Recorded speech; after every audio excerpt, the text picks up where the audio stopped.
The movie begins by showing a woman having some meals at a dining table that looks very fancy. Her name was Shangguan Furong. She then showed how magnificent her house was and how luxurious and rich her life looked. Even she was also called the goddess of earth or the goddess of fortune. She said she could change someone's life more quickly, including a man named Ma Fendao. The scene turns to the man referred to by Furong, Fendao, who was attending a reunion at his school. He was asked to sit on stage and speak at the event. It was not only Fendao because some of his friends were also asked to do the same thing. He then got the first turn to deliver a speech on the pulpit. But he felt nervous when he wanted to introduce himself and his work in front of the students, especially when he mentioned what his job was. A student immediately shouted at him as a stupid insurance salesman. It made other students laugh and insulted him.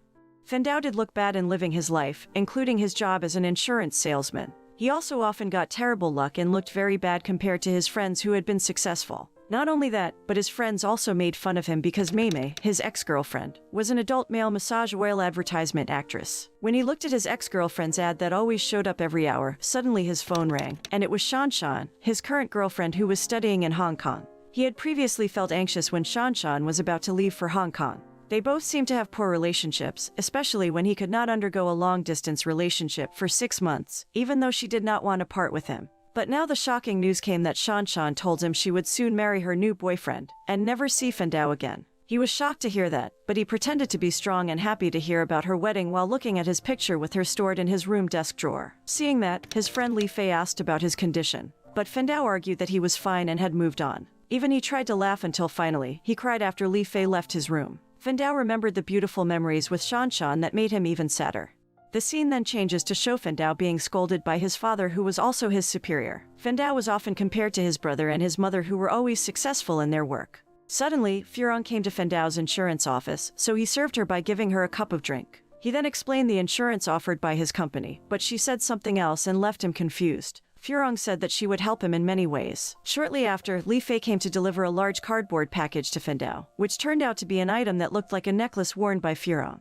The scene turns to Fendao and Li Fei on the basketball court. Li Fei tried to guess what Furong wanted. He then said maybe she wanted to sleep with Fendao, let alone she had said she would help Fendao in achieving everything he wanted. But Fendao looked annoyed by Li Fei's jokes, although he was still confused by Furong's intentions that he thought would be his insurance client. Fendao was then summoned by his father to come down and play basketball with them, but he again showed his weak and lame side. He missed when he was about to throw the ball into the ring and it hit him again. His mother was on the team with him. She approached Fendao while getting angry because of the lame Fendao. After finishing playing basketball, Fendao and Li Fei then visited a cafe. In that place, Li Fei asked permission to go to the restroom. And suddenly, Furong appeared and surprised Fendao. Again, he needed help understanding the meaning of her arrival and remarks. She said she would grant his old wishes. He did not take Furong seriously because he felt she was speaking nonsense. Fendao jokingly asked how to thank Furong if his wishes could be fulfilled. But her answer instantly left him speechless because she said he had to pay with his soul. However, Furong was joking, after which she left. Li Fei returned and asked whom he was talking to because he didn't see anyone. Fendao was surprised to hear what he had to say, but it turned out that Li Fei was also joking. Getting back home, Fendao got the weird thing when he was going to bathe. Suddenly the water in his bathroom was off but was on in Li Fei's bathroom. When he was about to wash his hands, the water that had previously been on suddenly didn't want to come out when he reached out. He then tried to pour water from the container, but unfortunately, the water also did not hit his hair. It scared him, and he ran into Li Fei's room and woke him up. Li Fei did not want to hear him because he was too sleepy and thought he was hallucinating due to his head being hit by a basketball. Li Fei asked him to go to bed immediately, so Fendao went to his room. But when Fendao tried to sleep, he couldn't close his eyes. He had to be awake even though he had tried to sleep in various ways and positions until morning. Fendao came out of his room. He was again surprised by the presence of Furong sitting at his dining table. She explained that what happened to him was everything he wanted, like not wanting to shower when he was 6 years old and not wanting to sleep when he was 7.5 years old. Shortly after, Li Fei came in and looked normal when he saw Furong. It seemed he had already seen her in their house when he was about to fetch water. After being unable to sleep and bathing, Fendao now couldn't read numbers because when he was 9, he once wished he couldn't do the math. After joining the meal at Fendao and Li Fei's house, Furong left. When Fendao was going back to sleep, he instead found a porn video that was played by his parent. He used to imagine his parents doing that, even being an adult film artist like his parents' friends at school. The scene changes to show Fendao going to a flat and finding his parent shooting a porn movie exactly as he imagined. But he was upset this time because his parent did something like that instead. Fendao returned home. He played the video of his memories with Shan, who was so romantic while having a picnic. He saw the boxes of goods on the cabinet and intended to go to deliver the items to Shanshan's house. He felt nervous when he was about to meet her again, especially when she smelled a bad smell of him not being able to bathe. He invited Shanshan to talk in the open room. They were talking while remembering their memories of when they were together. He wanted to tell her what had happened to him, but Shanshan cut him off first and reminded him of the funny things he used to do, like blowing a paper roll with a nostril, writing a world record book until Stephen Chow's dialogue with Li Fei in one breath until Fendao fainted and had to be rushed to the hospital. He praised Shanshan's memory of him. She refused when he asked her to remember again because they had both broken up. Finally, he told her that if his wishes in the past were soon to be realized, it was due to the Earth Goddess that Fendao himself did not know where she came from. To convince Shanshan, he invited her to prove herself by looking for a water tap. But suddenly, his hair turned strange, making Shanshan run scared. Meanwhile, Earth Goddess Furong, who watched Fendao from afar, only laughed at what happened to him. His hair turned out to be changed because he idolized Jerry Yan F4, and he used to want a style like his idol to be pursued by girls. After that, Fendao and Shanshan went to the cafe, where his hair attracted the attention of the cafe waitress. She then tried to help him, to see the good side of what happened to him at this time. Shortly after, Shanshan said goodbye to take care of her marriage. Then, while Fendao was at the cashier to pay, he met Ms. Chen, his teacher at the old school. He didn't expect Ms. Chen became even prettier and seductive, even though, in the past, she often insulted him by referring to Fendao as a dumb student. But this time, Ms. Chen instead praised the sexy-looking Fendao with Jerry Yan's hairstyle. She whispered in his ear and invited him to her house. After that, Fendao returned home and told Li Fei that his teacher, Ms. Chen, desperately wanted him. Ms. Chen even gave him a sexy picture of her, and he showed it to Li Fei. Entering the room, Fendao and Li Fei were surprised by the appearance of Furong, which turned Fendao's room into a teenager's ideal room, complete with various gaming machines and basketball players' posters. They were amazed and distrustful. After that, the three of them went to the basketball court, and unexpectedly Fendao became very good at basketball, even quickly putting the ball in the ring remotely. People started coming to the court, including Fendao's parents, to watch the game. Fendao, underestimated by his team and considered a loser, finally chose to move to the opposing team. Although his new team also underestimated him, he was finally able to show his greatness in basketball and continue to score nonstop. His parents were also so proud of him. At the end of the game, he got much praise from his friends. Li Fei left to go with his girlfriend Kai Li, but when Fendao came home, Li Fei was actually at home. It turned out that Li Fei didn't want to go with Kai Li because they had broken up, and it made him upset and drunk. Not wanting to upset his friend, Fendao went to see Furong and asked her to grant some wishes to Li Fei, but unfortunately, she was reluctant to give Fendao's request.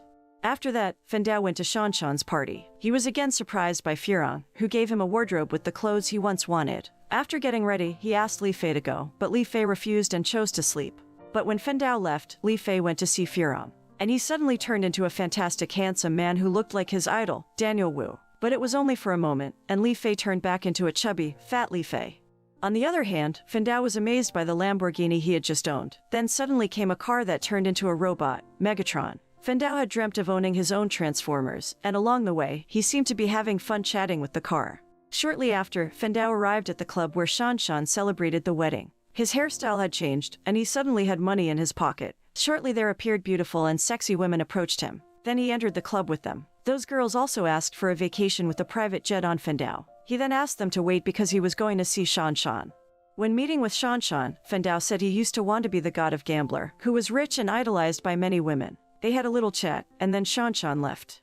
Fendao went to the restroom where he met Furong, who was being a cleaner. When he returned, he was shocked and upset because it turned out that Shanshan was getting married to the man Fendao had always seen in a massage lotion ad also starring his ex. When Fendao was upset to see the view between Shanshan and that man, the women took him away in a private jet. Even though Fendao tried to have fun with his women, he still seemed to think about Shanshan. He was constantly caressed by his women, and it astonished the pilots and servants of his private jet. But Fendao still thought about Shanshan. He asked his women to stop flirting with him. Fendao then asked the pilot to take him back. He was angry and chose to walk alone down the street, even though his robot car came and asked him to enter.